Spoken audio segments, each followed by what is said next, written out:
The people here are very distressed and heartbroken, but we have been through many disasters.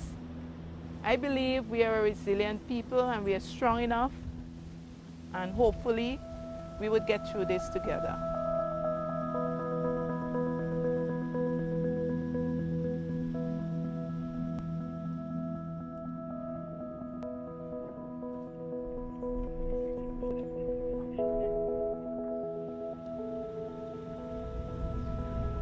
It's really heartbroken to go back and seeing homes, the roofs of homes being falling, seeing everything that we have worked so hard in days just got so damaged and everything.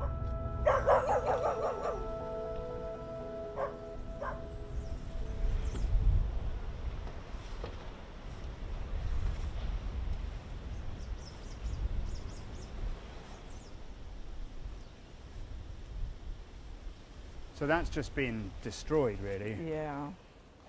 And will that have been the sheer weight of ash on the roof that made it collapse? I believe that. It's real devastating with all destruction of the schools, but the education has to go on.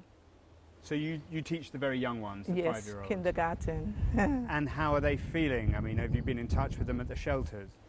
On my phone, I have a parent chat. So I usually communicate with the parents. So they were saying some of them were crying and saying that they want to go home and they're very scared when they see the mushroom clouds going up.